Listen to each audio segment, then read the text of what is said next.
Start किया जाए। Last lecture पर हम लोग इनकम्प्लीट डोमिनेंस पढ़ रहे थे और काफ़ी हद तक उसमें जितना कुछ था वो हम लोगों ने पढ़ लिया था, लेकिन इनकम्प्लीट डोमिनेंस में दो एग्जाम्पल थे। एक था फ्लावर कलर इन मिराबिलिस जलापा और एक था intermediate starch grain size in P plant. तो इंटरमीडिएट स्टार्च ग्रेन साइज वाला अभी हम लोगों ने नहीं पढ़ा था, तो वो पहले पढ़ लेते हैं, फिर कॉन्सेप्ट ऑफ डोमिनेंस पढ़ते हैं। तो हेडिंग डालिए,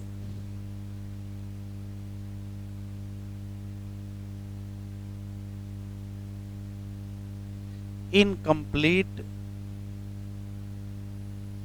dominance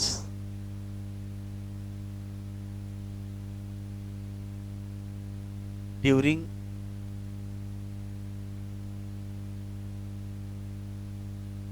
starch grain synthesis in P plant.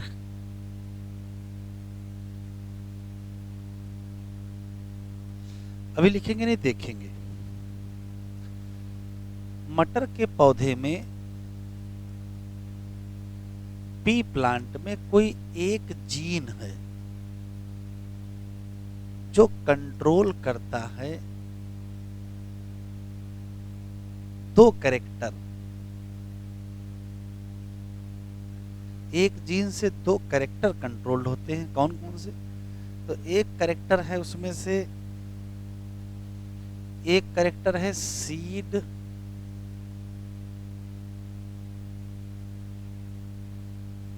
Shape.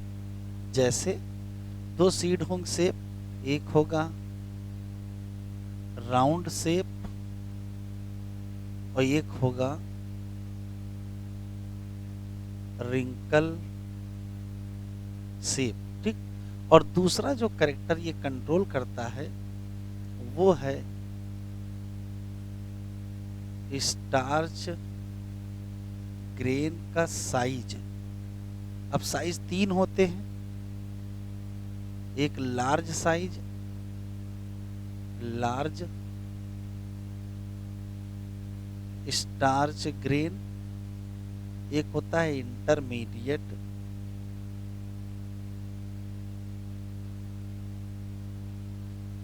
Starch grain और एक होता है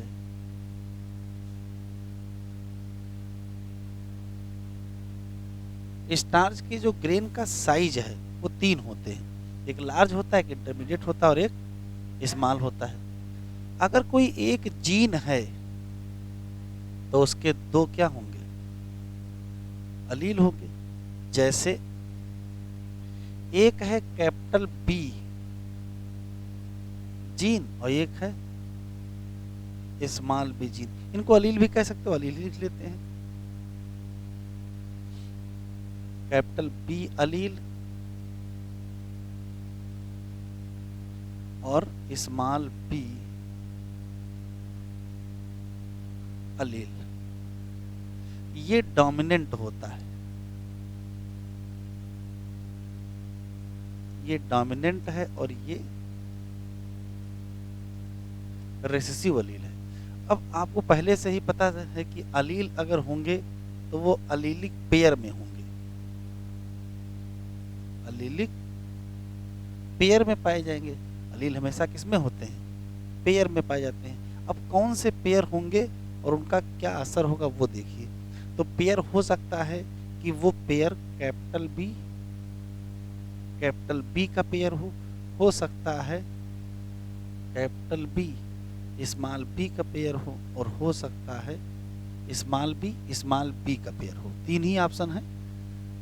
मान लेते हैं कि कैपिटल बी स्मॉल बी पर पूरी तरीके से डोमिनेंट है और ये सीड के शेप की हम बात कर रहे हैं। तो बताओ इस पर्टिकुलर जीन के एक्सप्रेशन में, भाई ये डोमिनेंट है, ये डोमिनेंट है तो डोमिनेंट एक्सप्रेस करेगा, मतलब राउंड सीड होगा। अच्छा, ये रेसेसिव है, भाई ये भी रेसेसिव है, ये भी रेसेसिव है, तो कौन सा सीड होगा? रिंकल सीड होगा। इस केस में कैसा सीड होगा, राउंड सीड होगा कि रिंकल। तो राउंड के केस में ये जो जीन है वो पूरी तरीके से डोमिनेंट या कंप्लीट डोमिनेंस शो करता है, और इस केस में भी क्या हो जाता है, राउंड सीड। इस केस में राउंड सीड हो जाने का मतलब है कि ये कंप्लीट डोमिनेंस है।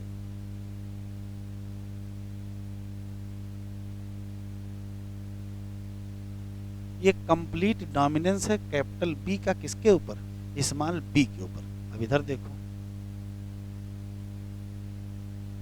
फिर आता है कैपिटल बी का असर स्टार्च के ग्रेन के साइज पर। तो भाई देखो दोनों डोमिनेंट हैं तो बनेंगे लार्ज,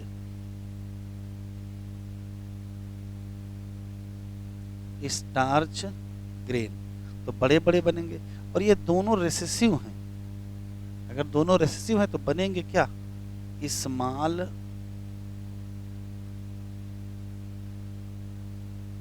स्टार्च ग्रेन। ये डोमिनेंट है, ये रेसेसिव है, यहां सब समस्या आने वाली है।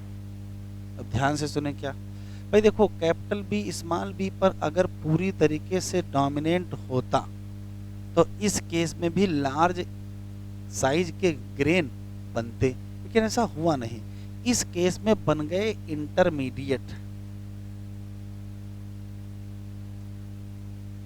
Intermediate size starch grain.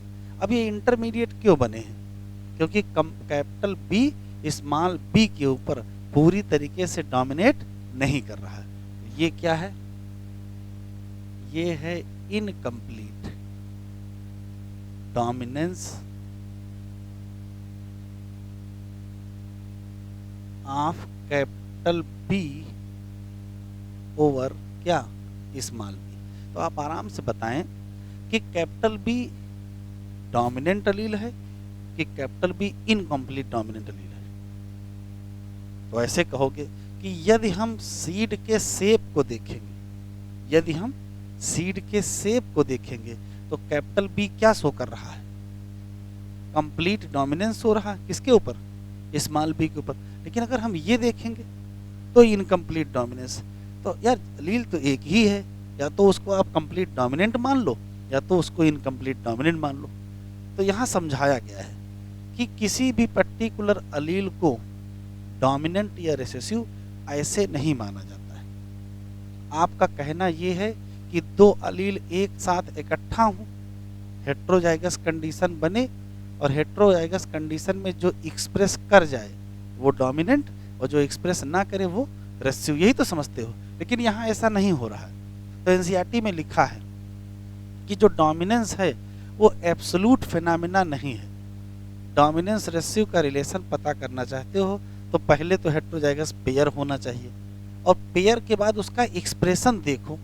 तो ध्यान सुनिए, एक्सप्रेशन देखने में ये भी तो ध्यान दोगे कि फिनोटाइप कौन सा देख रहे हो। किसी एक ही अलील के अलग अलग फिनोटाइप में अगर आप नजरिया देखोगे, अगर किसी एक जीन से एक से ज़्यादा कैरेक्टर प्रभावित हो रहे हैं तो जो फिनोटाइप आप देख रहे होगे उसको हिसाब सोचोगे। जैसे यदि इधर लोग जो बैठे हैं वो ये देख रहे हैं स्टार्च का साइज, तो वो लोग कहेंगे कैपिटल बी कैसा जीन है, इनकम्प्लीट जीन है। लेकिन जो लोग इधर बैठे हैं वो ये देख रहे होंगे तो वो क्या कहेंगे, कंप्लीट डोमिनेंट है। तो कौन सा कैरेक्टर हम एग्जामिन कर रहे हैं, कौन सा कैरेक्टर हम एग्जामिन कर रहे हैं, उससे तय होता है कि कौन डोमिनेंट है और कौन डोमिनेंट नहीं है। Concept clear? फिर से सुन लेते हैं, फिर लिख लीजिए। किसी भी मटर के पौधे में कोई एक जीन है जो कंट्रोल कर रहा है दो कैरेक्टर को, जैसे सीड के शेप को भी कंट्रोल कर रहा है और स्टार्च के ग्रेन के साइज को भी कंट्रोल कर रहा है। सीड के शेप के मामले में दो ट्रेट होते हैं, राउंड और रिंकल शेप, और इसमें तीन होते हैं, लार्ज, इंटरमीडिएट और स्मॉल साइज। ठीक है, फिर होता क्या है भाई, कोई जीन होगा तो दो अलील होंगे, जैसे कैपिटल बी अलील, स्मॉल बी अलील, ये डोमिनेंट है, ये रेसिव अलील है। अलील होंगे तो फिर अलील का पेयर माना जाएगा। पेयर तीन होंगे, या तो होमोजाइगस पेयर होंगे कैपिटल बी का, या तो होमोजाइगस पेयर होगा स्मॉल बी का, या तो हेट्रोजाइगस पेयर होगा कैपिटल बी स्मॉल बी का। तीन ही ऑप्शन है। अब इसका असर फिनोटाइप पर कैसा पड़ेगा, तो ऐसे पड़ेगा हो सकता है कैपिटल बी का एक साथ काम हो जाए तो सीड राउंड हो जाए, कैपिटल बी स्मॉल बी एक साथ है तो इसको कैपिटल बी को असर दिखाना चाहिए, इसने अपना असर दिखाया और फिर से क्या कर दिया, राउंड कर दिया। और स्मॉल बी तो भाई रिसेसिव है, साथ में आए तो क्या कर दिया, रिंकल कर दिया। तो कैपिटल बी स्मॉल बी एक साथ हैं लेकिन सीड कैसा है, राउंड। इसका मतलब है कि कैपिटल बी क्या दिखा रहा है, कंप्लीट डोमिनेंस दिखा रहा है। अब इधर आते हैं, कैपिटल बी एक साथ हैं तो भाई लार्ज बनना स्वाभाविक है, दोनों डोमिनेंट जीन है। स्मॉल बी साथ है, स्मॉल स्टार्च बनना है, ये भी स्वाभाविक, कोई दिक्कत नहीं। बस समस्या यहाँ है कैपिटल बी स्मॉल बी पर। कैपिटल बी स्मॉल बी वाले केस में कैपिटल बी को स्मॉल बी पर पूरी तरीके से डोमिनेंस कर लेना चाहिए था और लार्ज साइज बनाना चाहिए था, लेकिन बनाया नहीं। क्या हुआ, क्या बन गया, इंटरमीडिएट साइज। अब इंटरमीडिएट बनने का मतलब है कि कैपिटल बी क्या शो कर रहा है, incomplete dominance of capital B over small B. तो डोमिनेंस जीन कब कहोगे कब नहीं कहोगे, उसकी दो शर्तें हैं। पहली बात तो किसी एक अलील को अकेले हम डोमिनेंस नहीं कहेंगे, उसका पेयर हमको चाहिए। और दूसरा हम ये भी ध्यान देंगे कि कौन सा फिनोटाइप हम देख रहे हैं। यदि हम सीड का शेप देख रहे हैं तो बी को आप डोमिनेंट अलील कहोगे, और यदि हम स्टार्च के ग्रेन का साइज देख रहे होंगे तो बी को ही क्या कहोगे, इनकम्प्लीट डोमिनेंस कहोगे। अब लिखो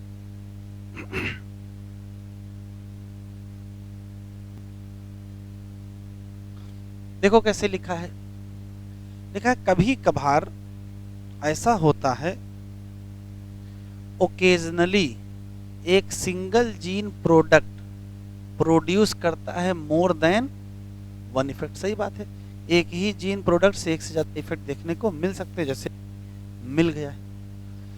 एग्जाम्पल भी वही दिया है, कौन सा, जैसे स्टार्च की synthesis in pea seed is controlled by one gene, इसके दो अलील कैपिटल बी और small B. Starch is synthesize effectively by capital B क्योंकि ये होमोजाइगस है, इसी नाते बड़े बड़े लार्ज स्टार्च ग्रेन प्रोड्यूस होंगे। लेकिन जब स्मॉल बी होमोजाइगस रिसेसिव होगा तो बहुत कम एफिशिएंसी होगी स्टार्च की सिंथेसिस, और क्या बनेंगे, स्मॉलर स्टार्च ग्रेन बनेंगे। आफ्टर मेचुरेशन होगा क्या, जो सीड कैपिटल बी वाला होगा वो क्या हो जाएगा, राउंड हो जाएगा, और स्मॉल बी वाला होगा वो क्या हो जाएगा, रिंकल हो जाएगा। तो पहले स्टार्च ग्रेन बनेंगे, बाद में सीड डेवलप होगा। बाहर से कैसे दिखाई पड़ा, हेट्रोजाइगस बड़ा स्पेशल है, ये बना लेता है क्या, तो कहोगे राउंड सीड बना लेता है। लगता है कि बी सीम डोमिनेंट कर रहा है किसके ऊपर, रेसिव के ऊपर, लेकिन जब हम स्टार्च के ग्रेन को ध्यान से देते हैं तो पता चलता कैसा बन गया है, इंटरमीडिएट। किस केस में, कैपिटल बी स्मॉल बी वाले। So if starch grain size को हम क्या मान लें, फिनोटाइप मान लें, तो हम इस एंगल से अगर देखेंगे तो कहोगे जो कैपिटल बी अलील है वो क्या शो कर रहा है, इनकम्प्लीट डोमिनेंस शो कर रहा है। ठीक है, ये तो भी समझाया है। अब यहां से देखो कुछ काम की बातें लिखी।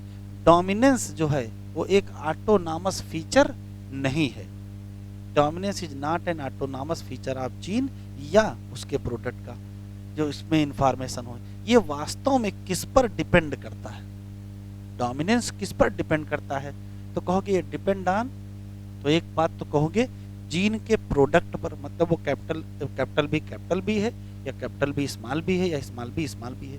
लेकिन सिर्फ प्रोडक्ट पर ही नहीं डिपेंड करता है, प्रोडक्ट के अलावा वो पर्टिकुलर फिनोटाइप पर भी डिपेंड करता है कि कौन सा फिनोटाइप आप देख रहे हो।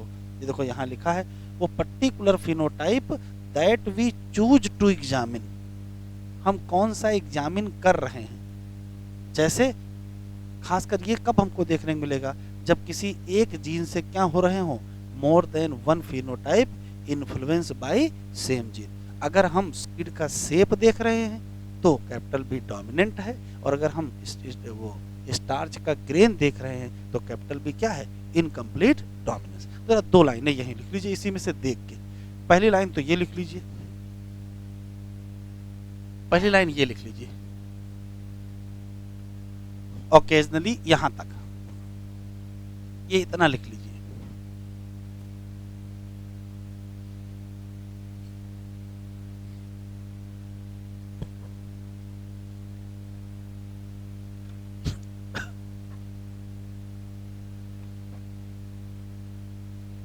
Occasionally single gene product may produce more than one effect और example. Occasionally single gene product may produce more than one effect, और इसका एग्जाम्पल लिख लीजिए। एग्जाम्पल लिख लीजिए, single gene influence. Example, single gene influence seed shape. Single gene influence seed shape and starch grain size. ठीक है, एक बात हो गई। अब दूसरी बात ये लिख लीजिए, ये लिख लीजिए, dominance is not an autonomous feature of a gene or product. यहां तक लिख लीजिए। Dominance is not an autonomous feature of gene or product.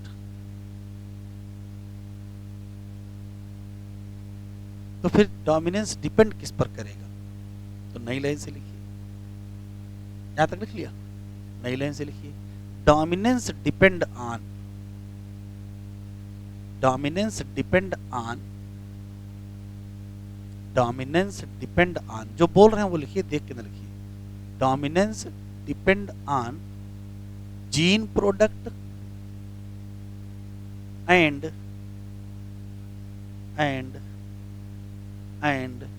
type of particular phenotype and type of particular phenotype that we choose to examine, that we choose to examine, that we choose to examine in case of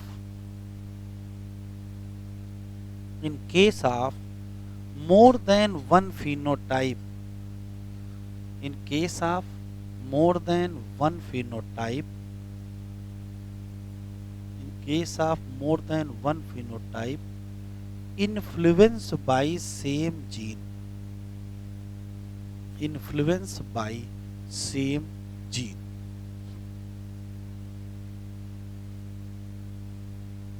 ठीक है, अब यहां ये heading डालिए, concept of dominance. ये है concept of dominance, concept of dominance. पहले जरा समझ लीजिए, फिर इसको भी देख।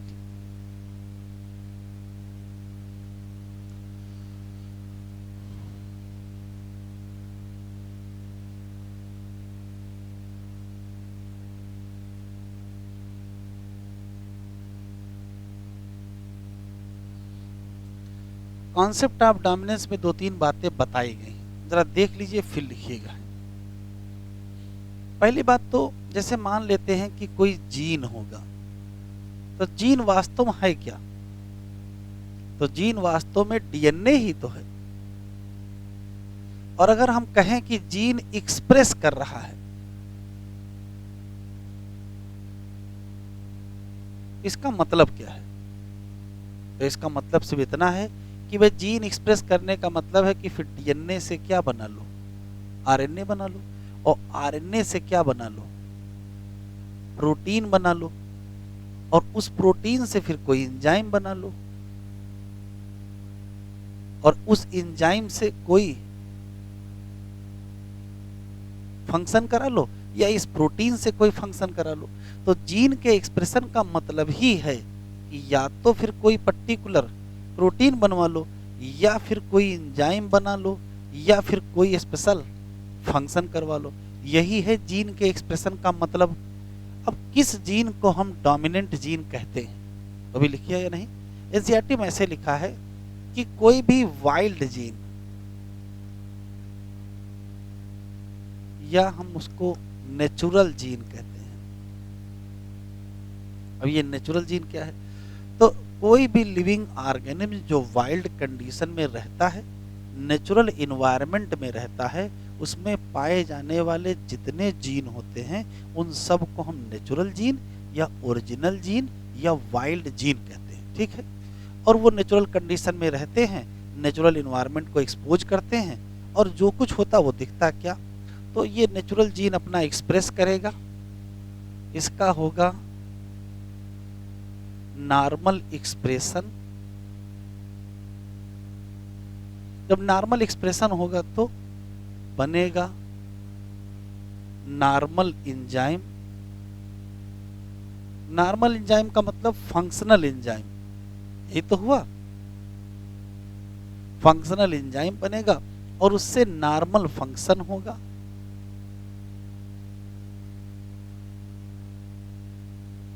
और नॉर्मल फंक्शन का मतलब ही है कि नॉर्मल फिनोटाइप होगा।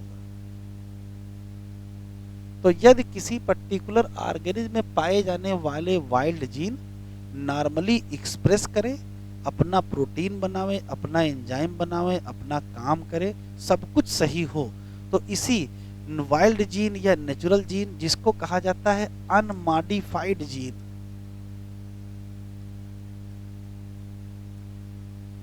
इसी अनमॉडिफाइड जीन को माना जाता है डोमिनेंट जीन।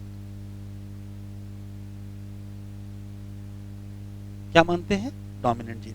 लेकिन यदि कोई, बेटा लिखो नहीं, अभी लिखने का टाइम देंगे, आराम से लिखना। यदि कोई जीन नेचुरल कंडीशन में रह रहा है तो सनलाइट के एक्सपोजर में होगा, कुछ खाएगा, कुछ पिएगा, सब कुछ होगा, कुछ न कुछ केमिकल इंटरेक्शन होगा और कुछ न कुछ फिजिकल इंटरेक्शन होगा, अल्ट्रावायलेट रेज का भी एक्सपोजर होगा, तो कुछ न कुछ जीन में म्यूटेशन होगा और जीन में म्यूटेशन से जीन चेंज हो जाएगा। तो जो जीन है, ओरिजिनल नेचुरल जीन है, उसमें कुछ न कुछ क्या होगा?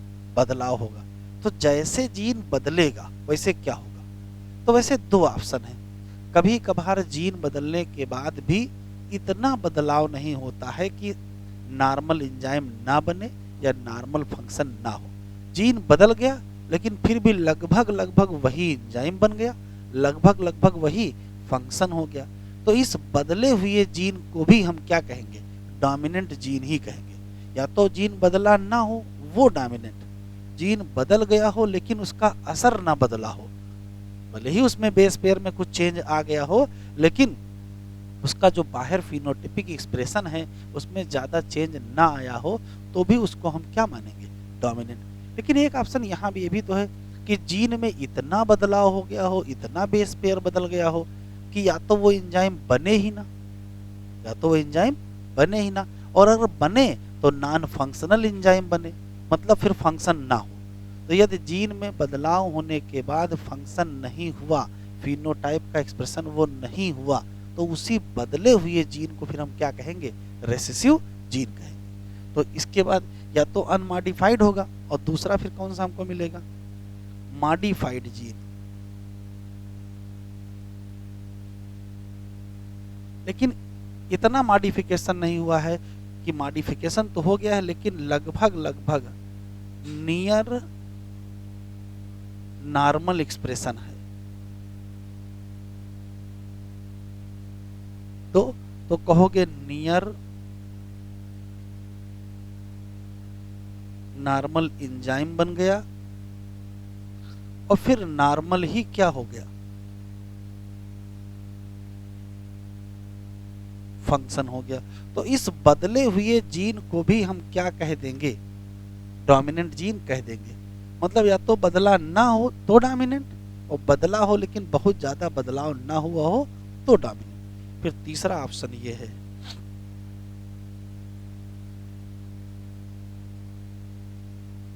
Modified gene. इतना मॉडिफाइड जीन है कि क्या ना हो, या तो एक्सप्रेशन ही ना हो, या तो एक्सप्रेशन ही ना हो, या फिर एब नॉर्मल एक्सप्रेशन हो जाए। बात तो एक ही है, मतलब या तो एंजाइम नो बने, बने ही ना, नो एंजाइम, और या तो फिर नॉन फंक्शनल एंजाइम बन गया, तो फिर क्या होगा? तो फिर फंक्शन होगा ही नहीं, या फिर होगा तो एबनॉर्मल फंक्शन हो जाएगा। तो यदि ऐसा हो गया तो इसी बदले हुए जीन को हम क्या कहेंगे? रेसेसिव जीन कहेंगे। तो रेसेसिव जीन और डोमिनेंट जीन का कॉन्सेप्ट क्लियर क्या? यदि कोई जीन बदला हुआ नहीं है, ओरिजिनल नेचुरल वाइल्ड जीन है, तो क्या कहोगे? डोमिनेंट। बदला है लेकिन इतना नहीं बदला है, इसको कहते हैं इक्विवेलेंट टू अनमॉडिफाइड। बदला है लेकिन इक्विवेलेंट टू अनमॉडिफाइड है, इसको भी हम क्या कहेंगे? डोमिनेंट ही मान लेंगे। इतना बदल गया कि फंक्शन ही बदल गया, एंजाइम ही नहीं बना, बना तो खराब बन गया, तो फिर हम क्या कहेंगे? देखो,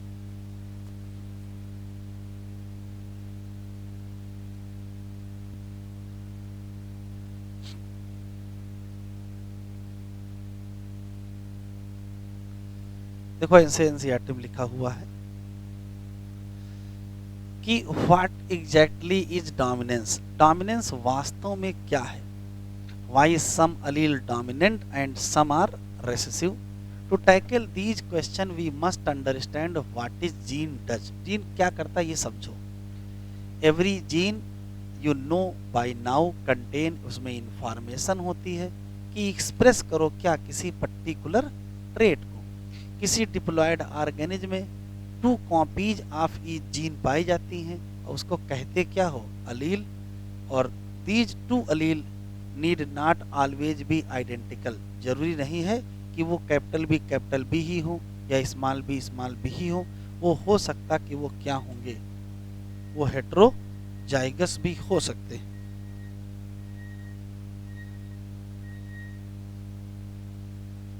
ठीक है। One of them may be different due to some changes that is it has undergone. इसके बारे में हम पढ़ेंगे कहाँ? अगले चैप्टर में, कि जीन में कुछ ना कुछ चेंज हो सकते हैं। वो चेंज जानते हो क्या है? वो म्यूटेशन है। Let us talk for example A gene that contain information for producing an enzyme. कह रहा उस जीन की चर्चा करेंगे जो कोई एंजाइम बनाता हो। There are 2 copies of this gene, the 2 allelic form, thus assume क्या? दैट नॉर्मल अलील प्रोड्यूस क्या? Normal enzyme that is needed for transformation of a substrate. कोई सबस्ट्रेट होगा। मॉडिफाइड अलील के पास 3 संभावनाएं हैं। पहला, मॉडिफिकेशन के बावजूद भी नॉर्मल या लेस एफिशिएंट एंजाइम बना दे। मॉडिफिकेशन के बाद क्या बना दे? नॉन फंक्शनल एंजाइम बना दे, या फिर बनाए ही ना। 3 ही ऑप्शन तो है। तो ये वाला क्या है? ये भी डोमिनेंस है, और ये दोनों क्या है? रेसेसिव है।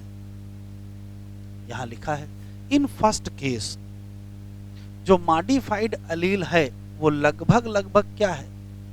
इक्विवेलेंट है किसके? अनमॉडिफाइड अलील। और जो अनमॉडिफाइड अलील के इक्विवेलेंट है वो प्रोड्यूस कर देगा क्या? Same phenotype. और अगर सेम फिनोटाइप हो जाएगा तो इसको भी हम क्या मान लेंगे? डोमिनेंट मान लेंगे। सच इक्विवेलेंट अलील यह वेरी कॉमन है, बट इफ अलील प्रोड्यूस क्या? Non functional enzyme, second option, या एंजाइम ही ना बनाए तो फिनोटाइप बहुत ज्यादा प्रभावित हो जाएगा। Phenotype trait will only be dependent on functioning of, इस पर डिपेंड करता है अनमॉडिफाइड अलील। अनमॉडिफाइड अलील ही रिप्रेजेंट करता है क्या? Original phenotype. और अनमॉडिफाइड अलील को ही हम लोग क्या कहते हैं? तो कहोगे डोमिनेंट अलील। ठीक है। लेकिन अगर कोई मॉडिफाइड अलील है उसको अक्सर हम क्या कहते हैं? रेसेसिव अलील है। बस वो मॉडिफाइड अलील कैसा ना हो, अगर मॉडिफाइड के बाद भी वो इक्विवेलेंट है तो उसको हम लोग क्या मानेंगे? डोमिनेंट मान लेंगे। ज्यादातर मॉडिफाइड अलील क्या होते हैं? रेसेसिव होते हैं। एग्जाम्पल ऊपर, recessive trait seen due to non functional enzyme because no enzyme is produce. तो क्या याद रखोगे, अगर अनमॉडिफाइड जीन है वो डोमिनेंट, या मॉडिफाइड है लेकिन इक्विवेलेंट टू अनमॉडिफाइड है वो भी क्या डोमिनेंट। मॉडिफाइड है फंक्शन बदल गया है तो क्या है रिसेसिव। चलिए अब हेडिंग डालिए कोडोमिनेंस।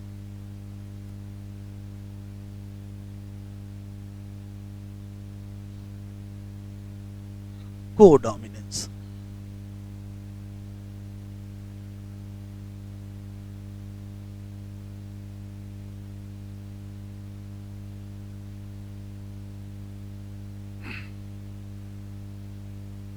जरा देख लो बेटा, जैसे मान लेते हैं कि कोई एक पेरेंट है और इसके पास कैपिटल ए अलील है। कोई मान लेते हैं कोई दूसरा पेरेंट है,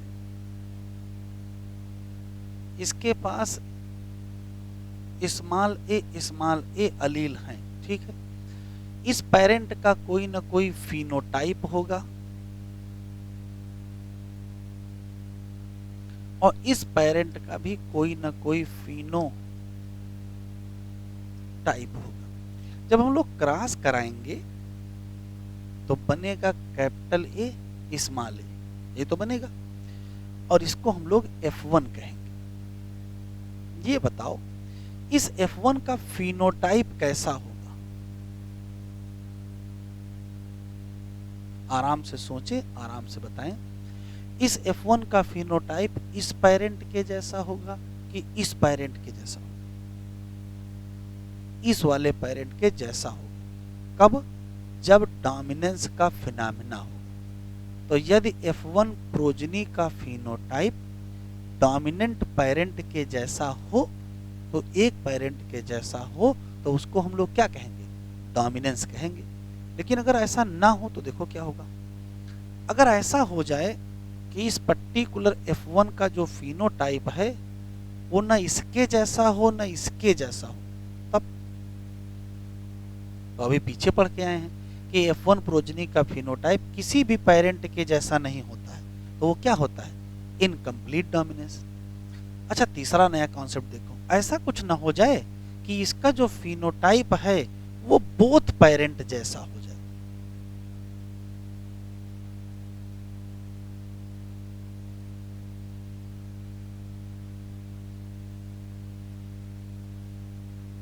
मतलब कैपिटल ए वाला जो पेरेंट है उसका भी हो जाए और स्मॉल ए वाला है जो उसका भी हो जाए। मतलब इसके पास दोनों पेरेंट के फिनोटाइप आ जाएं। बड़ी आश्चर्यजनक बात है, ऐसा कैसे होगा? तो ऐसा तभी हो सकता है जब यहां से आने वाला जो कैपिटल ए है और यहां से आने वाला जो स्मॉल ए है वो दोनों एक्सप्रेस कर जाए। ये भी क्या हो जाए? एक्सप्रेस कर जाए, और ये भी क्या कर जाए? एक्सप्रेस कर जाए। यदि ये एक्सप्रेस कर गया तो ये फिनोटाइप यहां मिलेगा, और ये एक्सप्रेस कर गया तो ये फिनोटाइप यहां मिलेगा। दोनों मिल रहे हैं। इसका मतलब क्या है कि कैपिटल ए भी एक्सप्रेस कर गया, स्मॉल ए भी एक्सप्रेस कर गया। तो ऐसा कोई भी फिनोमेना जब हेटेरोजाइगस कंडीशन में पाए जाने वाले दोनों अलील एक्सप्रेस कर जाएं, क्या कर जाएं? दोनों अलील एक्सप्रेस कर जाएं। दोनों एक साथ हैं और दोनों एक्सप्रेस कर गए, एक साथ को क्या कहते हो? कोडोमिनेंस। और एक्सप्रेस होने क्या कहते हो? नहीं, एक साथ को कहते हो और एक्सप्रेस होने को डोमिनेंस। तो अगर एक साथ एक्सप्रेस हो गए तो क्या नाम रखना पड़ेगा? ये ब्रह्मा जी ने शब्द नहीं दिया है। दो अलील एक साथ हैं तो को, और दोनों एक्सप्रेस कर गए तो डोमिनेंस। इसी नाते नाम क्या पड़ गया? कोडोमिनेंस। तो कंक्लूसिव बात समझ में आई क्या? यदि डिफरेंट अलील एक साथ आ जाते हैं और दोनों एक्सप्रेस कर जाते हैं तो उसी फिनोमेना को क्या कहते हो? कोडोमिनेंस। एक बात, इस केस में जो F1 प्रोजनी है उसकी समानता एक पेरेंट से होगी कि दोनों पेरेंट से? दोनों पेरेंट से होगी। अब तीन बातें एक साथ बता दीजिए हमको। अगर F1 प्रोजनी की समानता एक से है मतलब क्या है? इसका मतलब है डोमिनेंस। F1 प्रोजनी की समानता किसी पेरेंट से नहीं है, इसका मतलब है इनकम्प्लीट डोमिनेंस। और F1 की समानता दोनों पेरेंट से है, तो क्या है? गुण। ये तीनों लाइनें एग्जाम में आ चुकी।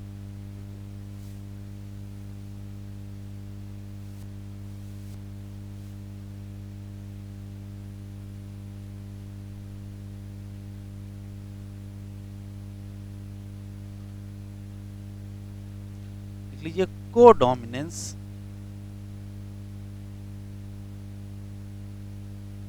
is phenomena in which both allele express together in heterozygous condition.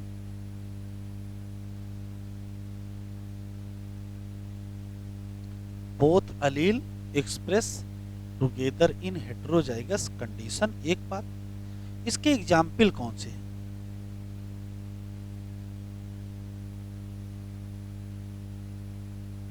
इसके दो एग्जाम्पल याद रखिएगा।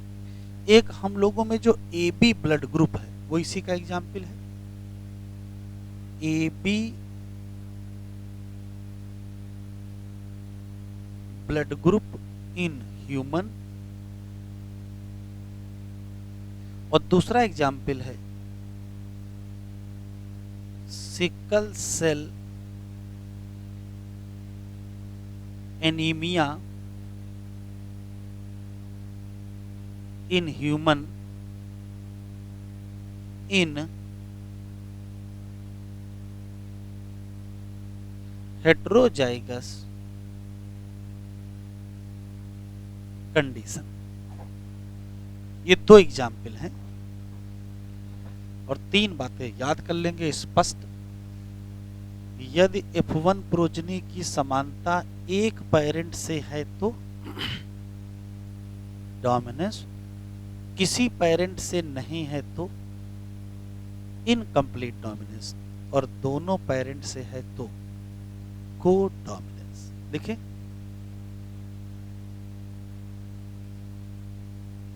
आगे बढ़े बेटा।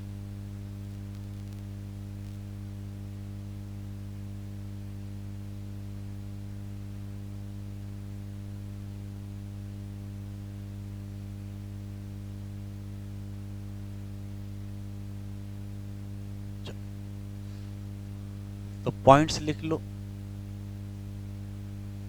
If F1 progeny so resemblance with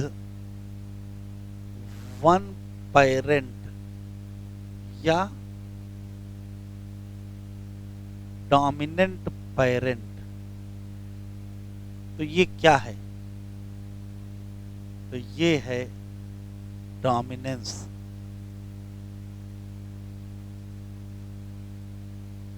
या कंप्लीट डोमिनेंस कह सकते हो।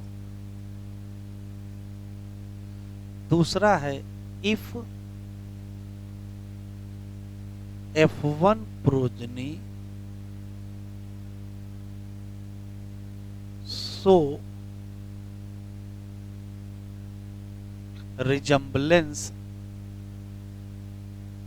नॉट सो कर दीजिए, अच्छा ठीक है, सो रिजम्बलेंस विद बोथ पेरेंट, तो ये क्या है?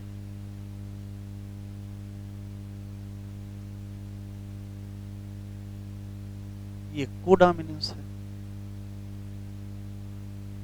इफ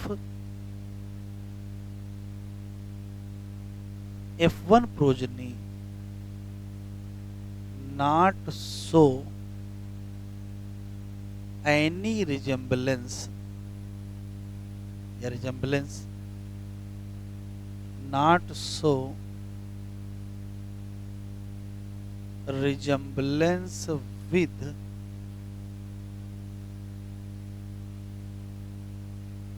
एनी पेरेंट, तो ये क्या है?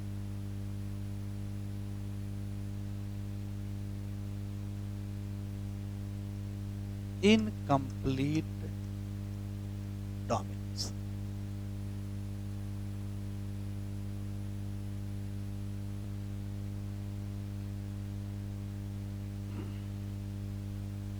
तो अब हम लोग देखेंगे कोडोमिनेंस इन AB blood group. AB blood group कैसे? तो देखते चले, लिखते चले। जैसे मान लेते हैं कि कोई पेरेंट है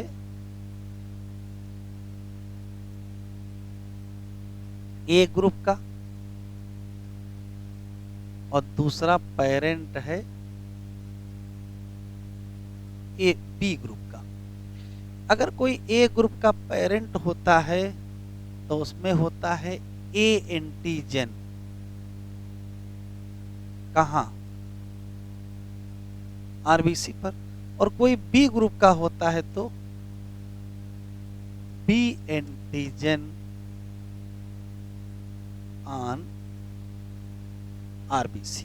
ठीक है, मान लेते हैं कि इसका जीनोटाइप IA है और मान लेते हैं कि इसका जीनोटाइप IB है। प्योर पेरेंट लिया गया, ये प्योर AA है, ये प्योर BB है। क्रॉस जब होगा तो इधर से क्या आएगा और इधर से क्या आएगा? IB। तो यहाँ स्थिति ये होगी कि IA होगा और IB होगा। अब जरा देख लीजिए इधर, इसके पास A एंटीजन है। क्यों? क्योंकि जो IA जीन है वो A एंटीजन बनवाना चाहता है। इसके पास B एंटीजन है क्योंकि जो IB जीन है वो B एंटीजन बनवाता है। तो भाई इसका IA A बनवा रहा था, इसका IB B बनवा रहा था। अब ये दोनों हो गए एक साथ। जब एक साथ हो गए तो दोनों में लड़ाई होने लगी। ये कह रहा है कि हम A एंटीजन बनवाएंगे और ये कह रहा है हम B एंटीजन बनवाएंगे। आरबीसी के पास गए, इसका हल निकालिए। तो आरबीसी ने कहा कि दोनों लोग अपना अपना एंटीजन बना दो। तो क्या हुआ? इसने क्या बना दिया? इसने बना दिया ए एंटीजन और इसने क्या बना दिया?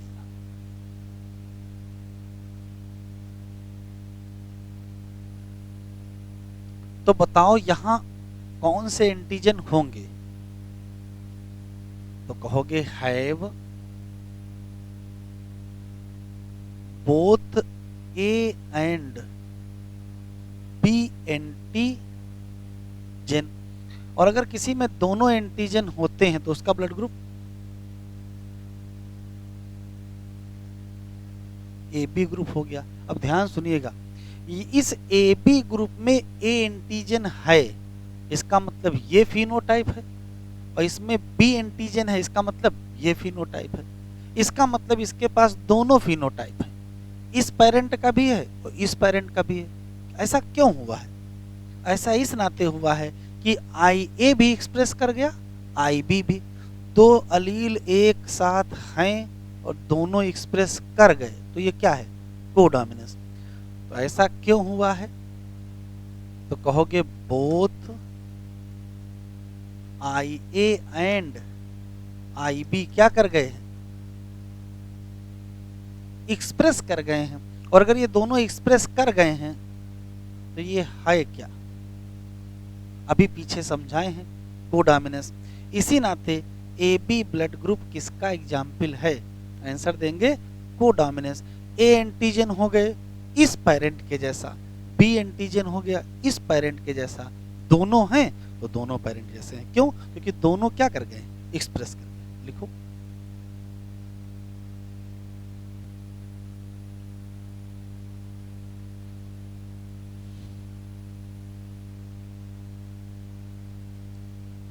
सिकल सेल एनीमिया, जरा देख लो, ह्यूमन में आरबीसी का जो शेप है उसके लिए कोई एक जीन है और जिसके 2 अलील हैं, लिखते चले। अब जो 2 अलील हैं उसमें से एक अलील का नाम HbA है और दूसरे का नाम HbS है। ये डोमिनेंट अलील है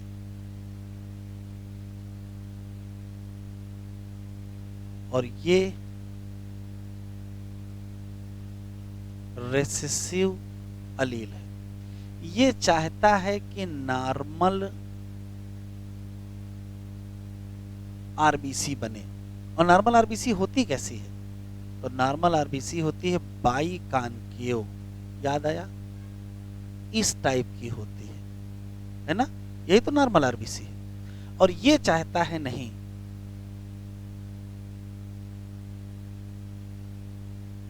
सिकल शेप आरबीसी बने, ऐसी होती है, इस टाइप की। ये चाहते हैं, ठीक है।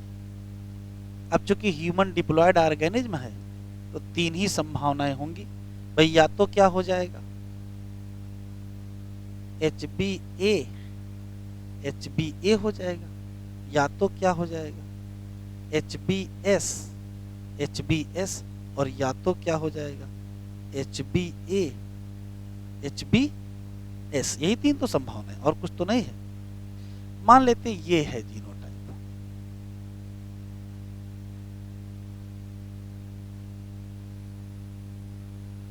अब बताओ,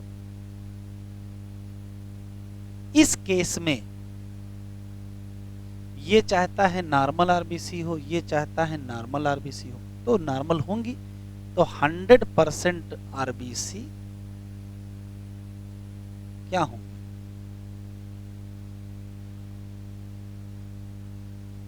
नॉर्मल आरबीसी होंगे। ये चाहता है सिकल शेप हो, ये चाहता है सिकल शेप हो, तो ठीक है। एक लोग कह रहे हैं हम कोचिंग नहीं जाएंगे, दूसरा कह रहा है हम भी कोचिंग नहीं जाएंगे, तो ठीक है, फिर दोनों लोग कोचिंग नहीं जाएंगे। ये भी कह रहे हैं काम नहीं करेंगे, ये भी कह रहे हैं काम नहीं करेंगे, तो फिर काम कहाँ होगा? बिल्कुल नहीं होगा। ये है 100% आरबीसी कैसी हो जाएंगी? सिकल शेप हो जाएंगे। यहां जरा देखो, आप सोचो कि यदि HbA dominant gene HbS recessive gene पर पूरी तरीके से डोमिनेंस शो करता तो क्या होता? तो 100% आरबीसी नॉर्मल बनती और क्या होता? HbA का असर होता, डोमिनेंट फिनोमेना दिखता, लेकिन ऐसा हुआ नहीं। HbA एक्सप्रेस कर गया, HbS भी एक्सप्रेस कर गया। अब अगर दोनों एक्सप्रेस कर गए तो क्या होगा? तो HbA कहेगा हम नॉर्मल आरबीसी बनाएंगे और HbS कहेगा हम सिकल शेप आरबीसी। तो ये तय हुआ कि देखो तुम आधी आरबीसी कर लो नॉर्मल और हम आधी आरबीसी कर लेंगे सिकल शेप, तो 50-50% हो जाएगा। तो ऐसे केस में 50% आरबीसी क्या हो जाएंगे? नॉर्मल आरबीसी, और 50% आरबीसी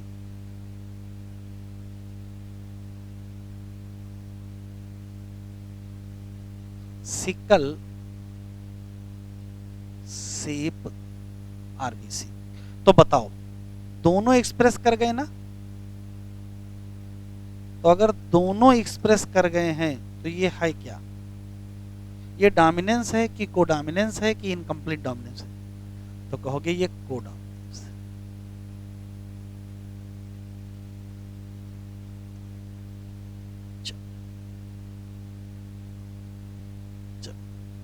हेडिंग डालें मल्टीपल एलीलिज्म।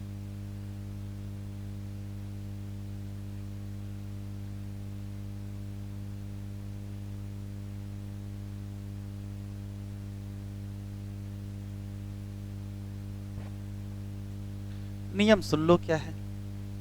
नियम यह है कि किसी भी एक जीन के 2 अलील होते हैं। क्यों? 3 क्यों नहीं होते? क्योंकि अक्सर एक कैरेक्टर के दो ट्रेट होते हैं, इसी नाते तो एक जीन के दो अलील होते हैं और दोनों अलील दो अलग अलग ट्रेट के लिए जिम्मेदार, जैसे एक टाल के लिए जिम्मेदार तो एक ड्वार्फ के लिए जिम्मेदार। लेकिन कभी कभार ये देखने को मिलता है कि एक जीन के दो से ज्यादा अलील होते हैं। जैसे ही दो से ज्यादा अलील हो जाएंगे वैसे हम क्या कहेंगे, मल्टीपल अलीलिज्म। इतना लिखो पहले। नॉर्मली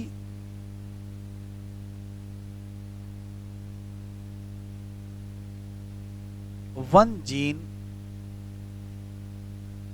क्या होते हैं, टू अलील होते हैं और इससे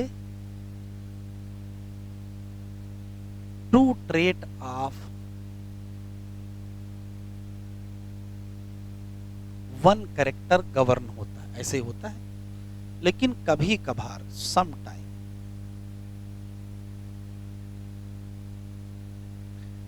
एक जीन के मोर देन टू अलील होते हैं। जैसे मोर देन टू अलील होगा इसी को कहोगे क्या,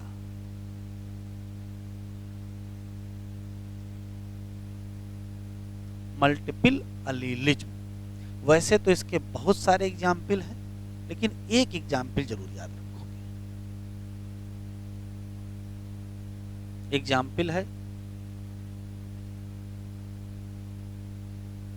आई gene of human ABO blood group. Human के एबियो ब्लड ग्रुप का जो आई जीन है ये कहां पाया जाता है, तो पहले तो इसका फुल फॉर्म लिख लीजिए, आइसो हीमोग्लूटिनिन जीन। ये पाया जाता है ओवर 9th क्रोमोसोम।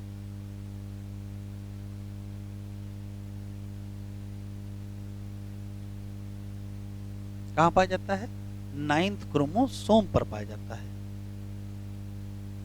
तो यहां से लिखेंगे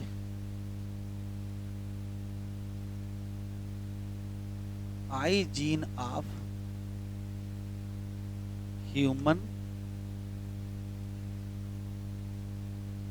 एबियो ग्रुप। ये मल्टीपल अलीलिज्म का एग्जाम्पल है क्योंकि इसके 3 अलील पाए जाते हैं। जैसे कहोगे 3 अलील वैसे पूछेगा कौन कौन से, तो नाम बताना पड़ेगा। एक होता है आई ए अलील, एक होता है आई बी अलील और एक होता है आई ओ या आई नॉट अलील। ये जो आई ओ अलील है इसको सिर्फ स्मॉल आई भी कहते हैं, ठीक है। तो ये स्मॉल से भी लिखे जाते हैं, small I A, small I B या स्मॉल आई ओ लिख दो या सिर्फ स्मॉल आई लिख दो, वो भी आई ओ माना जाता है। फर्क ये है कि जो ये है ये डोमिनेंट अलील है, ये जो है ये भी डोमिनेंट अलील है और ये जो है रेसेसिव अलील है। अब सवाल यह है कि आई जीन एबियो ब्लड ग्रुप को कैसे कंट्रोल करता होगा। तो जो आई जीन है वो ह्यूमन की आरबीसी पर जो एंटीजन पाए जाते हैं वो शुगर होती है, कार्बोहाइड्रेट होता है। तो जो एंटीजन वाला कार्बोहाइड्रेट है वही ये आई जीन बनवाती है। तो आई जीन रेगुलेट करती है सिंथेसिस ऑफ शुगर या जो एंटीजन है, कहाँ, आरबीसी के सरफेस पर।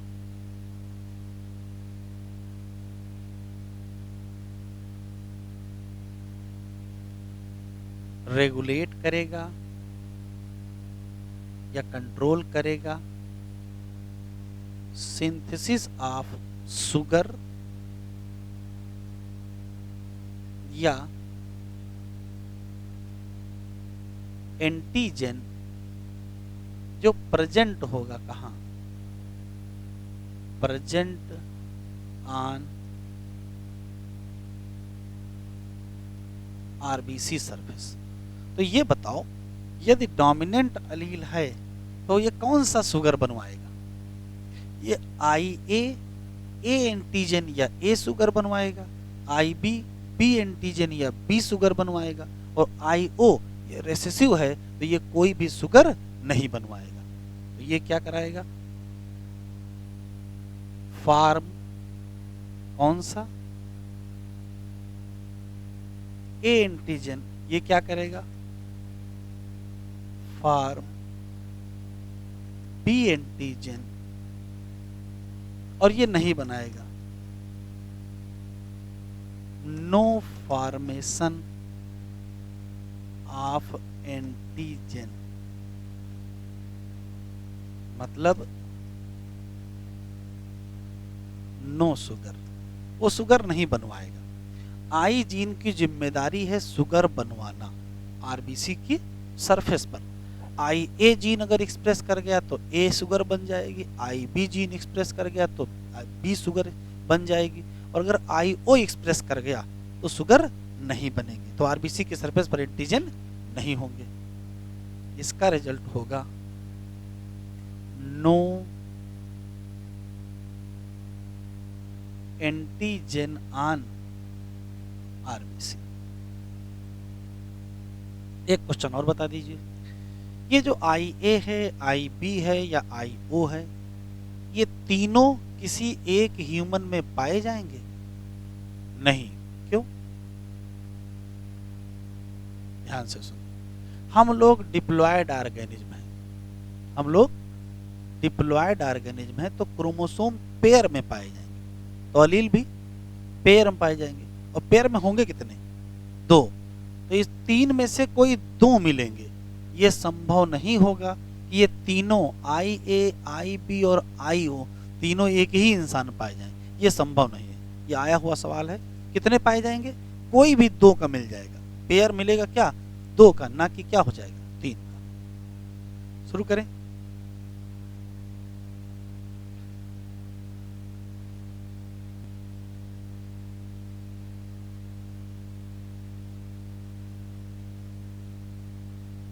इन सिंगल ह्यूमन, किसी एक ह्यूमन में ऑल कौन से, आई ए, आई बी और आई ओ नॉट फाउंड, एक साथ तीनों नहीं मिलेंगे। क्यों? बिकॉज ह्यूमन क्या है? ह्यूमन आर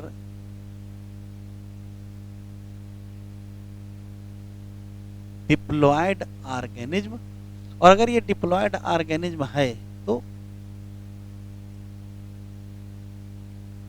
क्रोमोसोम किसमें होंगे? पेयर में होंगे, और अगर पेयर में होंगे तो केवल एनी टू मिलेंगे।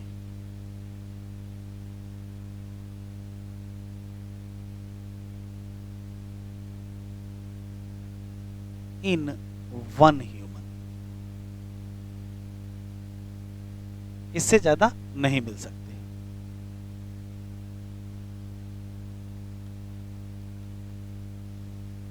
अब ये जो आई ए, आई ओ और आई बी हैं, ये क्या बनाएंगे?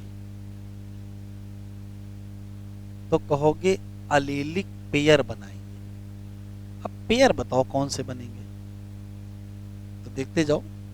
देखो भाई, इतने पेयर बन सकते हैं, या तो आई ए का पेयर आई ए से बना लो, या तो आई ए का पेयर आई ओ से बना लो, या तो आई बी का पेयर आई बी से बना लो, या तो आई बी का पेयर आई ओ से बना लो, या तो आई ए का पेयर आई बी से बना लो, और या तो आई ओ का पेयर आई ओ से बना लो। इतनी ही संभावनाएं हैं और कोई संभावना नहीं है। तो कितने पेयर बनेंगे कुल? तो कहोगे कुल 6 पेयर बनेंगे। अब एक्सप्रेशन देखो, देखो ये है आई ए, ये है आई ए, मतलब दोनों चाहते हैं कि ए एंटीजन बने, तो बताओ कौन सा एंटीजन बनेगा? कैपिटल ए एंटीजन बनेगा। और अगर कैपिटल ए एंटीजन बना तो ब्लड ग्रुप कौन सा हो जाएगा? अगर आरबीसी पर ए एंटीजन होता है तो ए ब्लड ग्रुप। कहने का मतलब आई ए और आई ए दोनों मिल करके ए ब्लड ग्रुप बना देंगे। अच्छा, अगर आई ए और आई ओ है तो देखो आई ए चाहता है कि ए एंटीजन बने, आई ओ चाहता है एंटीजन ना बने, लेकिन चूंकि आई ए डोमिनेंट अलील है तो वो एक्सप्रेस कर जाएगा, और उसके एक्सप्रेस होते ही कौन सा एंटीजन बनेगा? A antigen. तो चाहे आई ए हो तो भी ए एंटीजन बनेगा, और चाहे आई ए आई ओ हो तो भी ए एंटीजन बनेगा। तो इन दोनों केस में कौन सा एंटीजन बनेगा? तो कहोगे फॉर्मेशन होगा। अभी लिखो नहीं, कौन सा? A antigen. तो रिजल्ट बताओ, यदि ए एंटीजन बन गया तो ए ही शुगर कहां होगा? आरबीसी पर, तो ब्लड ग्रुप कौन सा होगा? तो ऐसे केस में ए ब्लड ग्रुप हो जाएगा। और ये ए ब्लड ग्रुप क्यों देखने को मिला है? क्योंकि डोमिनेंस एक्सप्रेशन हुआ है। भाई ये दोनों थे तो भी डोमिनेंट एक्सप्रेस किया, ये थे तो भी डोमिनेंट एक्सप्रेस किया, तो ये कौन सा एक्सप्रेशन है?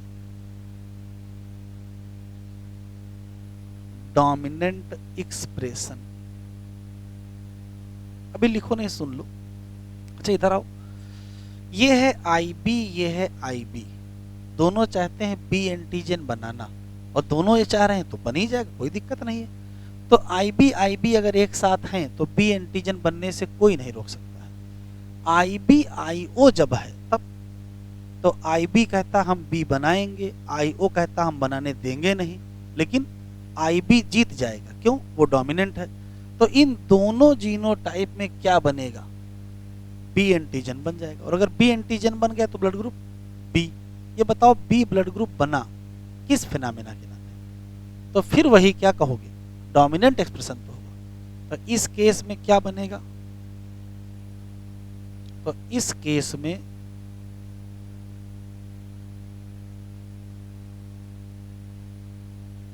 फॉर्मेशन ऑफ बी एंटीजन, तो रिजल्ट क्या होगा? रिजल्ट हो जाएगा बी ब्लड ग्रुप।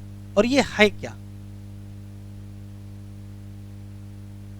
तो ये भी क्या है? Dominant expression. अच्छा इधर आ जाओ, ये आई ए है, ये आई बी है।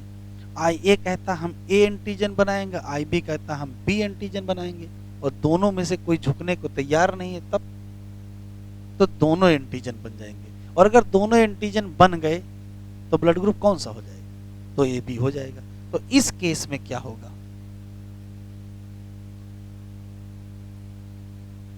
इस केस में formation of A and B antigen, और अगर दोनों बन गए तो क्या कहोगे? तो कहोगे ए बी ब्लड ग्रुप। तो बताओ ये कौन सा फिनोमेना है? तो अब ये चूंकि दोनों एक्सप्रेस कर गए हैं तो इसे कहोगे कोडोमिनेंट।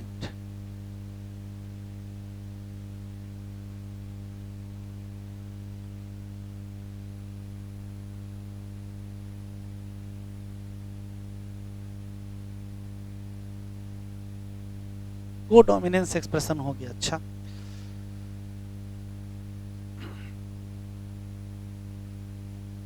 ये क्या स्थिति है? देखो ये भी कह रहे हैं कोचिंग नहीं जाएंगे, और ये भी कह रहे हैं कोचिंग नहीं जाएंगे। अब जब दोनों रूम पार्टनर कह रहे हैं कोचिंग नहीं जाएंगे, एक्स्ट्रा क्लास नहीं करना है, तो फिर नहीं जाएंगे। अगर कोई एक कह रहा होता तो भले दूसरे का मन करता है चलो हम भी चलें। तो न ये कह रहे हैं एंटीजन बनाएंगे, न ये कह रहे हैं एंटीजन बनाएंगे, तो क्या बनेगा? बिल्कुल ही नहीं बनेगा। तो नो फॉर्मेशन।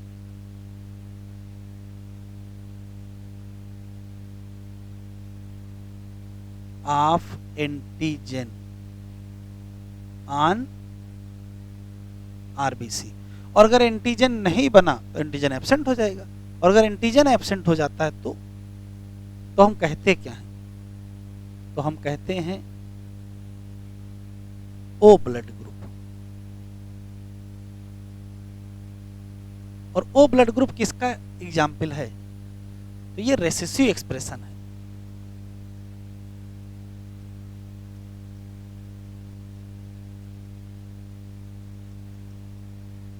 कितने टाइप के ब्लड ग्रुप बने?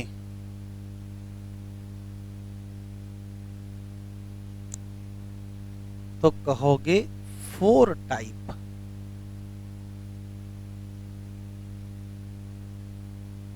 ब्लड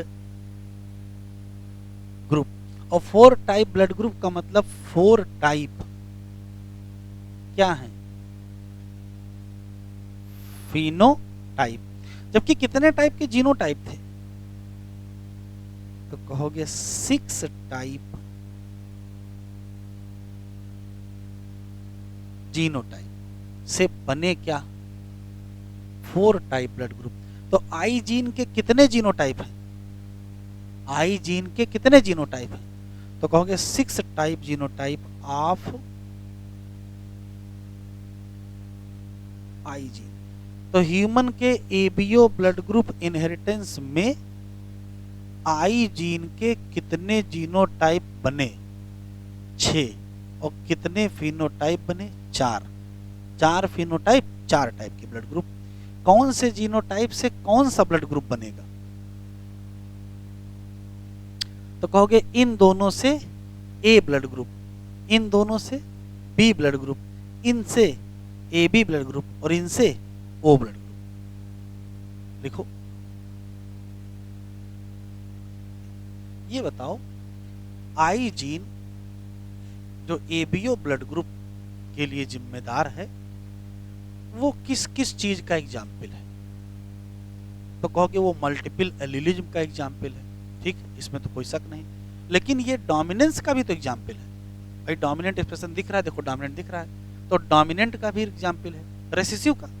रेसेसिव का भी एग्जाम्पल है, देखो रेसेसिव दिख रहा है। और कोडोमिनेंस। आया हुआ सवाल है कि किस किस चीज का ये एग्जाम्पल है या किस किस चीज को रिप्रेजेंट करता है? तो कहोगे मल्टीपल एलिलिज्म को रिप्रेजेंट करता है, डोमिनेंट एक्सप्रेशन भी है, रेसेसिव एक्सप्रेशन भी है और को डोमिनेंस भी है। तो एक लाइन जरा लिख लीजिए। ह्यूमन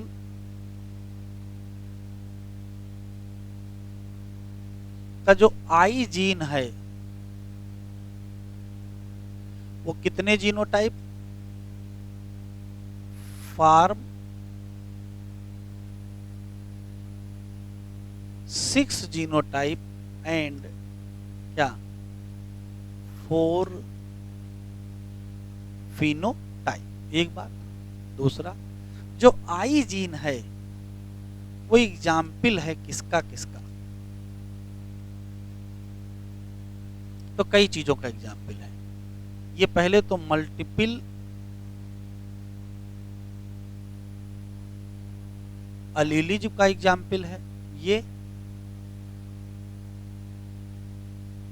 डोमिनेंस का भी है, ये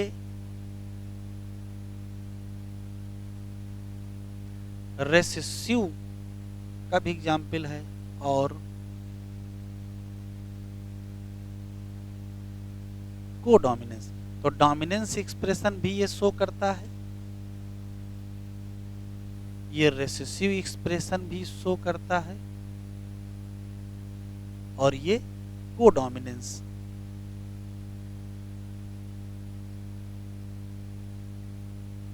एक्सप्रेशन भी शो करता है।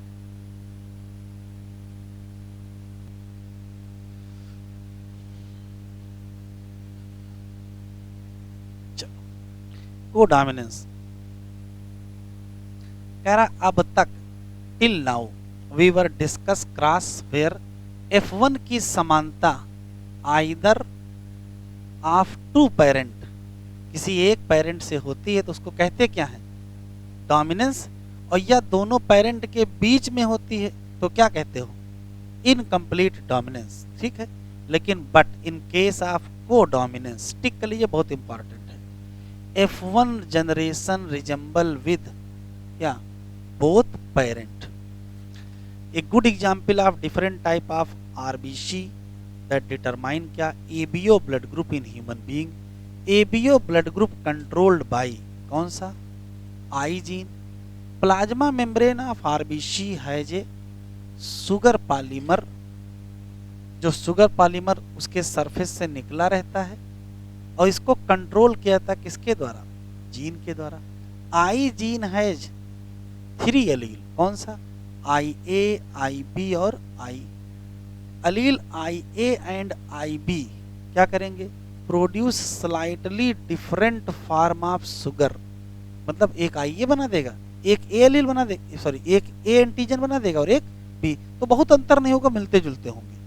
जबकि जो स्मॉल आई है, तो चाहे इसको स्मॉल आई कहो चाहे कैपिटल आई जीरो कहो, बात एक ही है, ये नहीं प्रोड्यूस करेगा किसी टाइप की शुगर, बिकॉज ह्यूमन क्या है, डिप्लॉयड ऑर्गेनिज्म है। इसी नाते किसी ईच पर्सन या एक पर्सन में कोई 2 मिलेंगे, तीनों नहीं मिलेंगे।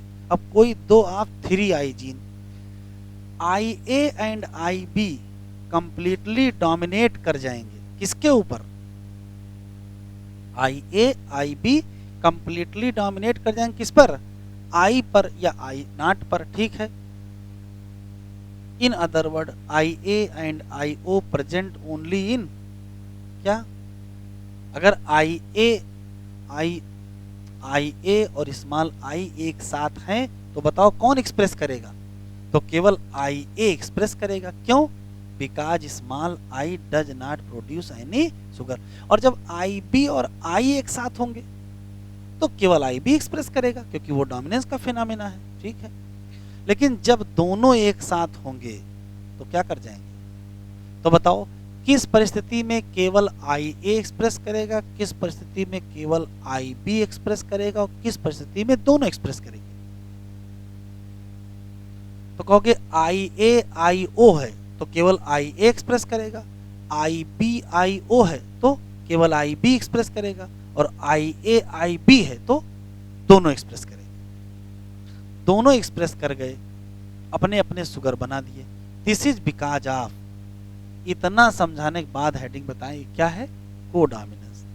हेंस आरबीसी हैव दोनों एंटीजन ए भी होगा और B type sugar, since there 3 different allele, जो 3 डिफरेंट अलील हैं वो क्या बना लेंगे, तो कहोगे 6 डिफरेंट कॉम्बिनेशन बना लेंगे of 3 allele are possible, therefore total 6 different क्या बन जाएंगे, जीनोटाइप। किसके लिए, ह्यूमन एबीओ। कह रहा how many type of phenotype, तो फिनोटाइप कितने होंगे, 4। यहां देखो दिए है टेबल वही, एक पेरेंट ने आई ए दिया, दूसरे पेरेंट ने आई ए दिया, तो ये बनेगा, तो ब्लड ग्रुप कैसा होगा, ए होगा, कोई दिक्कत तो नहीं। एक पेरेंट ने आई ए दिया, दूसरे पेरेंट ने आई बी दिया, तो ये बनेगा, तो ब्लड ग्रुप ए बी, ठीक है। एक पेरेंट ने आई ए दिया, दूसरे ने स्मॉल आई दिया, इसी स्मॉल आई का ही दूसरा नाम आई नॉट है, कोई दिक्कत नहीं, तो ये बनेगा। ऐसी परिस्थिति में आई ए एक्सप्रेस करेगा तो ब्लड ग्रुप ए बनेगा। एक पेरेंट ने आई बी दिया, दूसरे ने आई ए दिया, तो फिर वही बनेगा, तो फिर से ब्लड ग्रुप ए बी होगा। एक पेरेंट ने आई बी दिया, दूसरे ने भी आई बी दिया, तो ये बनेगा। अब आई बी ही एक्सप्रेस करेगा तो बी ब्लड ग्रुप। एक पेरेंट ने आई बी दिया, एक दूसरे ने आई दिया या आई नॉट दिया, तो आई बी आई हो जाएगा। ऐसे में आई बी एक्सप्रेस करेगा बी ब्लड ग्रुप। एक पेरेंट ने स्मॉल आई दिया, दूसरे ने भी स्मॉल आई दिया, तो स्मॉल आई इकट्ठा हो गया, ब्लड ग्रुप कौन सा बन गया, ओ। कोई दिक्कत तो नहीं है, तो चाहे कैपिटल आई ओ कहो और चाहे उसको स्मॉल आई कहो, बात एक ही है। Do you realise the example of ABO blood group also provide क्या, good example of multiple allele. Here you can see that there are more than 2, 2 से ज्यादा, कितने हैं, 3 allele governing the same character. Since an individual, किसी एक व्यक्ति में क्या होंगे, केवल क्या मिलेंगे, 2, 3 में से 2 ही मिलेंगे, ये बात दोबारा लिखी है, ये अच्छी बात है, एग्जाम में आ सकती है कि आई ए आई बी और आई में से कौन से मिलेंगे, तो कहोगे तीनों नहीं मिलेंगे, कोई भी 2 मिल सकते हैं, या तो आई ए आई ए मिल जाएगा, या तो आई बी मिल जाएगा, या तो आई ए आई ओ मिल जाएगा, कुछ भी मिल जाएगा, लेकिन क्या मिलेंगे, केवल 2 मिलेंगे। Can be present, multiple allele can be found only when population studied are made. तो पता कैसे चला, जब कई लोगों की एनालिसिस करोगे तब पता चलेगा कि 3 एलील पाए जाते हैं। ये पैराग्राफ अभी हम लोग पढ़ के खत्म किए थोड़ी देर पहले, ठीक है। इनहेरिटेंस आप 2 जीन पढ़ ही चुके हैं, अब क्वेश्चन लगाते हैं।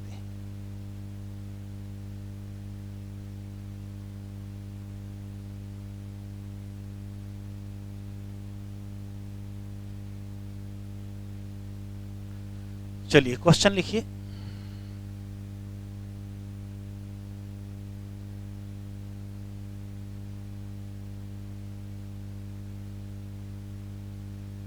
Husband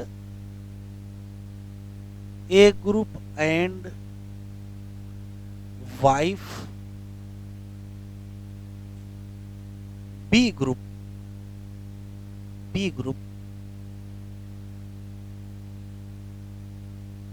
what is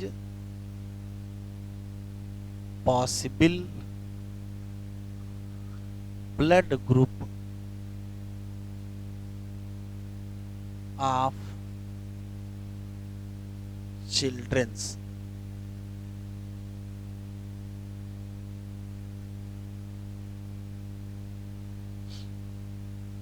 option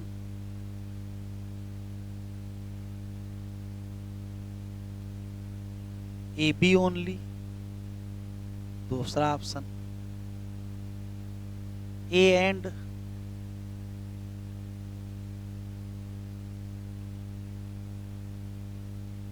only, तीसरा बी एंड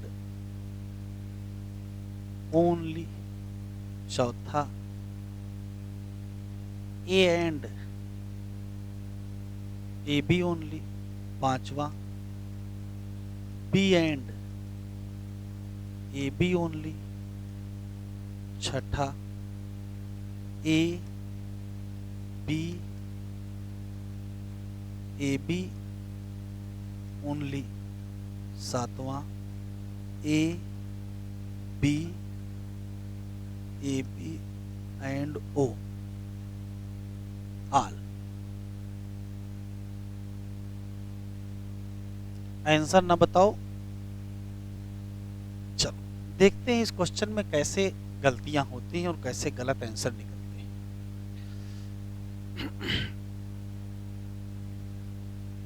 इधर ले लिया हस्बैंड और इधर ले लिया वाइफ। इसका ब्लड ग्रुप ए दिया है, इसका ब्लड ग्रुप बी दिया है, लेकिन जीनोटाइप नहीं दिया है। दिया है जीनोटाइप?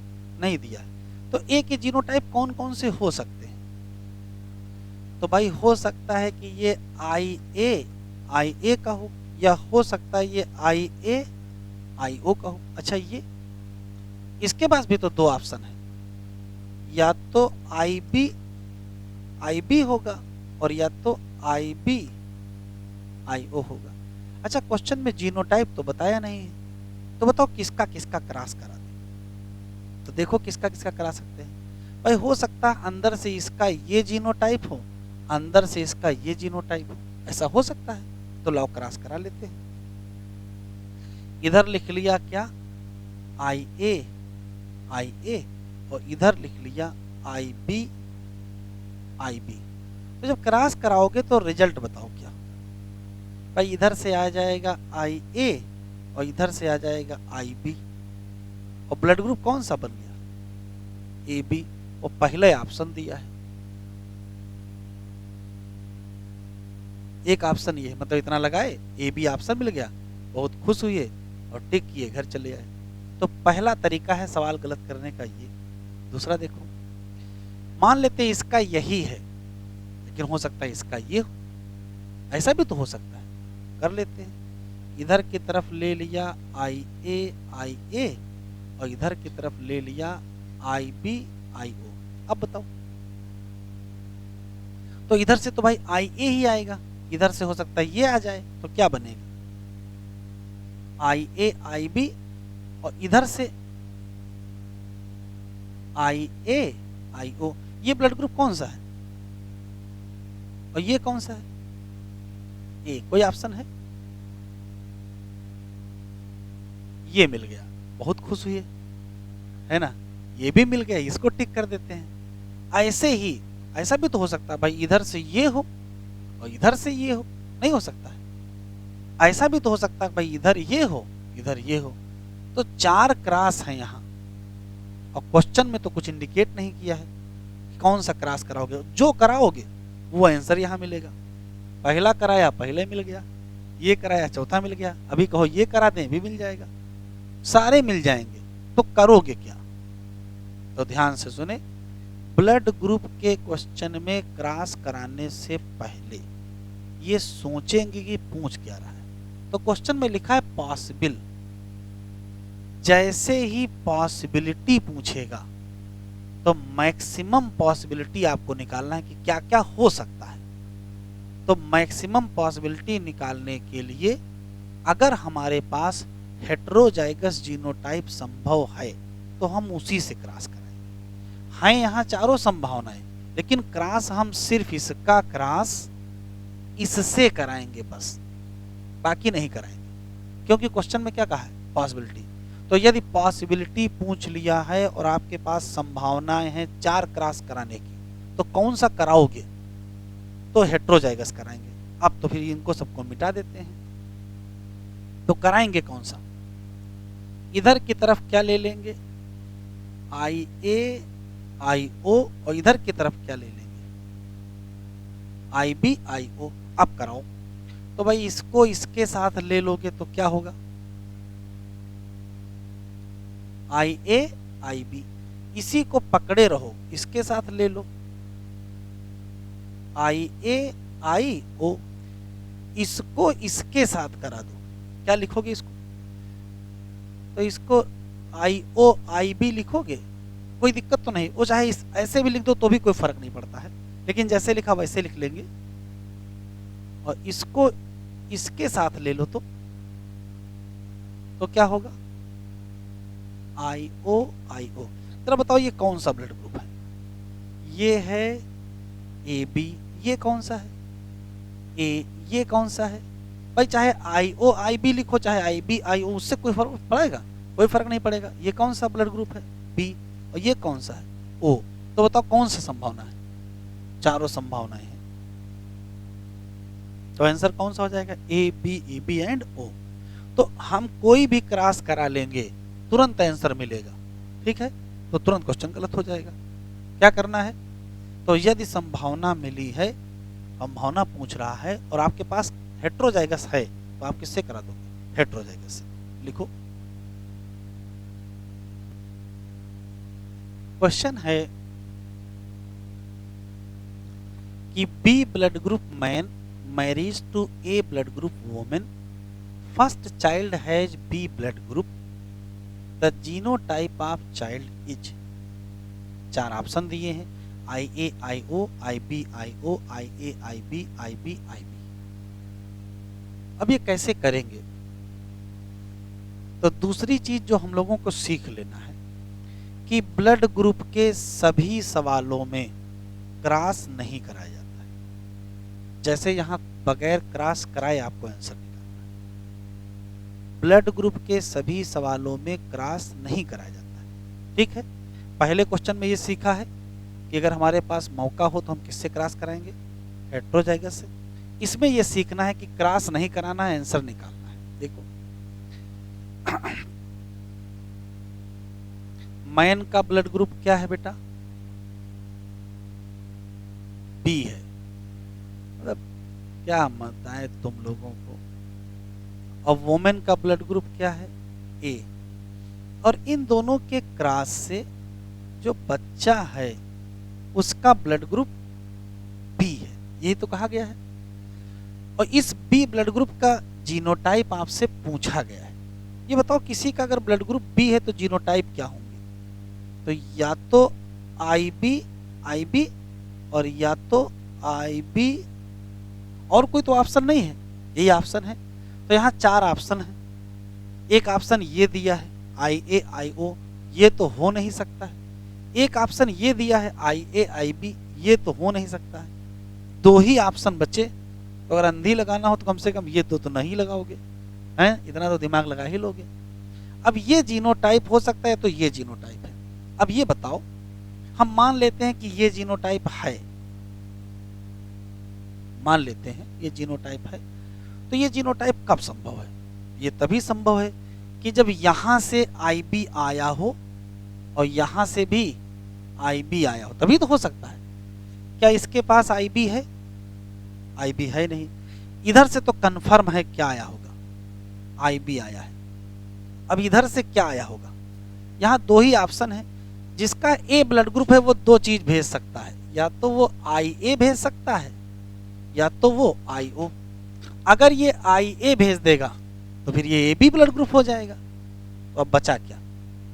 यहां से ये आया नहीं है तो आया क्या है? और अगर ये आया है तो फिर जीनोटाइप कौन सा है? तो ये वाला जीनोटाइप है। तो कौन सा जीनोटाइप है? आई बी आई ओ। क्या क्रॉस कराए हैं? क्रॉस नहीं कराए हैं। तो ध्यान से सुने, दूसरा पैटर्न, ब्लड ग्रुप के सभी सवालों में क्रॉस नहीं कराते हैं। भले ही पेरेंट का ब्लड ग्रुप दिया है फिर भी क्रॉस नहीं कराते हैं। क्यों? यहाँ एनालिसिस करके आंसर निकालना है। क्या एनालिसिस किया है? जो बच्चे का ब्लड ग्रुप है, जो जीनोटाइप है, ये सोचना है कहाँ से आया है। तो भाई इसके पास आई बी हो सकता है, यहाँ से आई बी आ जाएगा, कोई दिक्कत नहीं। लेकिन यहाँ से आ नहीं सकता है। तो फिर यहाँ से आ क्या सकता है? यहाँ से 2 ही ऑप्शन है। कोई ए ब्लड ग्रुप वाला 2 अलील दे सकता है, या तो आई ए दे सकता है या तो आई ओ दे सकता है, और कुछ तो दे नहीं सकता है। आई ए आया नहीं है तो बच क्या? तो इसका मतलब कौन सा हो सकता है? आई बी आई ओ। तो आंसर कौन सा है? ये आंसर सही है। दूसरा सवाल, अगला लिखो।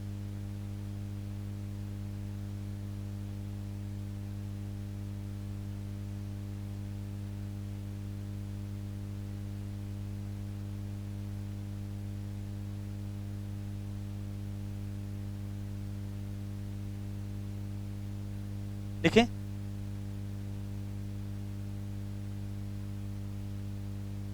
क्वेश्चन लिखो। चाइल्ड ऑफ ओ ग्रुप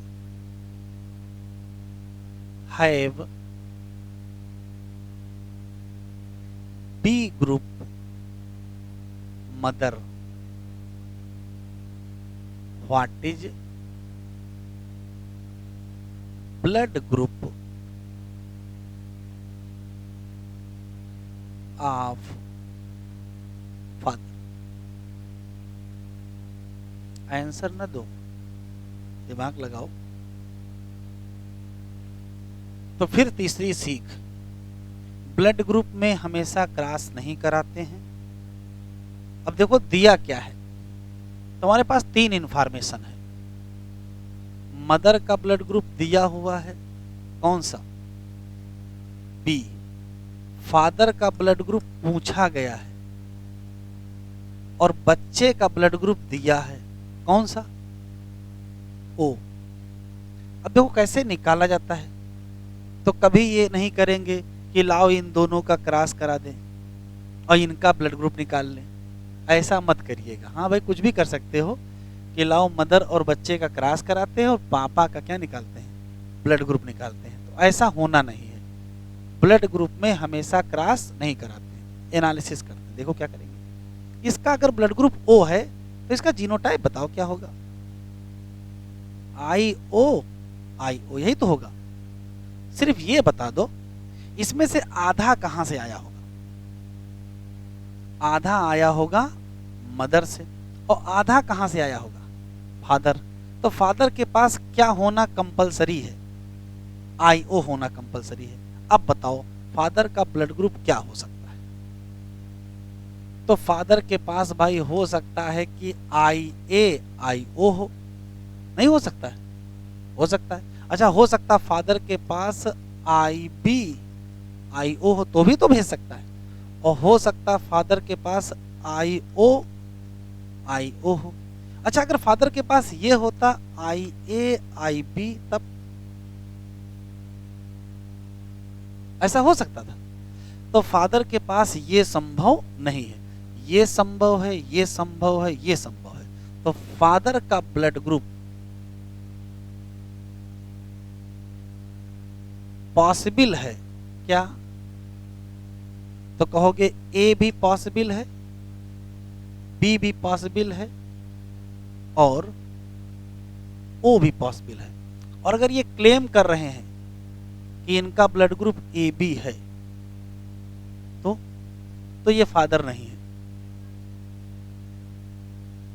अगर ये क्लेम कर रहे हैं कि इनका ब्लड ग्रुप AB है, तो ये क्या है? फादर नहीं है। इसी नाते पैटर्निटी डिस्प्यूट में भी ब्लड ग्रुप का इस्तेमाल किया जाता है। इस टाइप के सवाल मिलेंगे कि मदर इस ब्लड ग्रुप का है और फादर इस ब्लड ग्रुप के हैं, बच्चा इस ब्लड ग्रुप में है, बताओ कौन झूठ बोल रहा है? तो बच्चा काहे झूठ बोलेगा, उससे कोई मतलब नहीं है। या तो मदर झूठ बोल रही है या तो फादर झूठ बोल रहे हैं। इस केस में क्लेम करें फादर जिनका AB ब्लड ग्रुप है, इस केस में क्लेम करें फादर जिनका AB ब्लड ग्रुप है, तो क्या उनका क्लेम सही है? उनका क्लेम गलत है। कहें ये हमारा बच्चा है, हैं? ये कहें ये हमारा बच्चा है और इनका ब्लड ग्रुप कैसा है? AB, ये संभव है? नहीं संभव। अरे DNA कैसे मैच कर जाएगा? ब्लड ग्रुप नहीं मैच किया तो DNA तो बहुत दूर की बात है। अब question,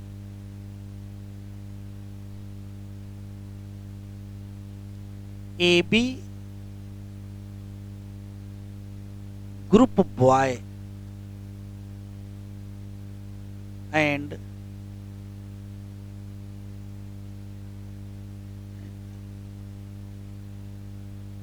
AB group boy has